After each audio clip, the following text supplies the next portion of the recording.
జనరల్‌గా ఏంటంటే, ఇప్పుడు మీకు లాక్‌డౌన్ టైం వల్ల వచ్చేసరికి అకాడమిక్ క్యాలెండర్ అనేది జేఎన్‌టీయూకే అయినా, జేఎన్‌టీయూఏ అయినా, జేఎన్‌టీజీవీ అయినా వెనక్కిపోవడం జరిగింది. అయితే దాన్ని అడ్జస్ట్ చేయడానికి వీళ్ళు చాలా కష్టపడ్డారు. ముందుకు తీసుకురావడానికి చాలా ఇబ్బంది పడ్డారు. అయితే మొత్తానికి ఈ షెడ్యూలు ఏదైతే ఉందో ముందుకు రావడం జరిగింది. వితిన్ ది టైము జేఎన్‌టీయూహెచ్ కన్నా వీళ్ళయి తొందరగా అయిపోవడం అయితే జరిగిందనమాట. దానికి గల కారణం ఏంటంటే, ఎగ్జామ్స్ లేట్‌గా కండక్ట్ చేయడం వల్ల, ఈ లాక్‌డౌన్ వల్ల వెనక్కిపోవడం జరిగింది. ఇక కొత్తగా జాయిన్ అయ్యేవాళ్ళకి ఏంటంటే, ఈ అడ్మిషన్ ప్రక్రియ ఏదైతే ఉందో చాలా డిసెంబర్‌లో కూడా జరిగిన రోజులు ఉన్నాయన్నమాట. జనవరిలో అడ్మిషన్స్ జరిగిన ఉన్నాయన్నమాట. సో, ఇప్పుడు దా వాటికి సంబంధించి ఒక పెద్ద అప్డేట్ అనమాట. దాని గురించి చెప్పబోయే ముందు అయితే ఇంతవరకు ఈ ఛానల్ సబ్స్క్రైబ్ చేసుకున్న వాళ్ళు ఎవరైనా ఉంటే సబ్స్క్రైబ్ చేసుకొని ఈ వీడియోని లైక్ చేసి షేర్ చేయండి. మీకు ఏమైనా డౌట్స్ ఉన్నట్టయితే కాల్ మీ 4 ద్వారా కాల్ చేయండి.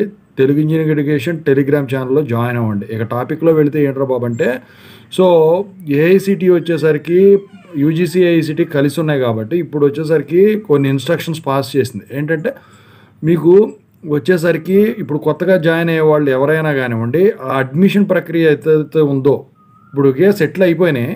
సో, అడ్మిషన్ ప్రక్రియ అంటే కౌన్సిలింగ్ ఇయన్నీ ఏదైతే ఉందో ఇయన్నీ కూడా ఆగస్టు 14 కల్లా కంప్లీట్ చేసేయాలి. ఆగస్టు 14 నుంచి క్లాస్ వర్క్ అనేది కంపల్సరీగా స్టార్ట్ చేయాల్సిందే. ఎందుకంటే స్టూడెంటు కెరియర్ అనేది ఇయర్ గ్యాప్ వస్తదని చెప్పేసి. ఎందుకంటే ఇప్పుడు వితిన్ ది టైమ్ జరగలేదనుకోండి, అకాడమిక్ షెడ్యూల్ అనేది వెనకపోవటం వల్ల ఏమవుతుందంటే, మీకంటే ముందు వేరే యూనివర్సిటీ వాళ్ళు, అవుట్ ఆఫ్ స్టేట్స్ యూనివర్సిటీ వాళ్ళు, ప్రైవేట్ యూనివర్సిటీ వాళ్ళు ముందుకెళ్ళిపోతే క్యాంపస్ ప్లేస్‌మెంట్ ఇలాంటి వాటిలో లేకపోతే ఏదైనా గవర్నమెంట్ జాబ్స్ పడిన అలాంటి వాటికి మీరు అర్హులు కాకుండా పోతారనమాట. దాని గురించి వీళ్ళు ఈ అకాడమిక్ ఇయర్‌ని ముందుకు జరపడానికి ఈ నిర్ణయం అయితే తీసుకుంది.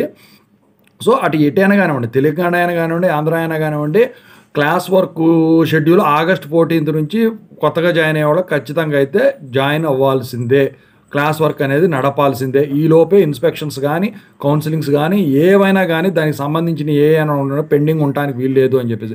క్లాస్ వర్క్లు స్టార్ట్ అయిన తర్వాత ఒకవేళ సెకండ్ ఫేజు, థర్డ్ ఫేజు ఇలాంటివి ఉంటే అవి పెట్టుకోవచ్చు. పెద్ద ప్రాబ్లం ఉండదు. క్లాస్ వర్క్ స్టార్ట్ అయిందా లేదా అని మాత్రమే చూస్తారు. ఎందుకంటే వాళ్ళకి రిపోర్ట్ పంపించాల్సి ఉంటుందన్నమాట విత్ అకాడమిక్ షెడ్యూల్. దాని బాధ్యత ఎవరు తీసుకుంటారు? జేఎన్‌టీయూకే, జేఎన్‌టీయూఏ, జేఎన్‌టీజీవీ వాళ్ళు తీసుకుంటారు. వాళ్ళ అఫిలియేటెడ్ అటానమస్ కాలేజీ వాళ్ళకి పంపిస్తారు. అయితే అటానమస్ కాలేజీల వాళ్ళకి వచ్చేసరికి క్లాస్ వర్క్ ఆగస్ట్ 14 నుంచి ఉంటుంది కానీ అకాడమిక్ క్యాలెండర్ వాళ్ళు తయారు చేయరు. ఓన్లీ అఫిలియేటెడ్ కాలేజీ వాళ్ళకి వచ్చేసరికి వీళ్ళు తయారు చేసి పంపించడం అయితే జరుగుతుందనమాట. అది కూడా కాకుండా ఈసారి వచ్చేసరికి ఈఏపీ సెట్లో ఎక్కువ కాంపిటీషన్ అయితే ఉండటం అయితే జరిగిందనమాట. సీటు దొరకాలంటే చాలా కష్టపడాలి. అది కూడా సిఎస్సీలు దొరకాలంటే ఇంకా కష్టపడాలి. సో, కోర్ గ్రూపులు కూడా ఇప్పుడు ఊపందుకున్నాయి. ట్రిపుల్ ఈ లాంటివి కూడా, ఈసీ, ట్రిపుల్ ఈ కూడా.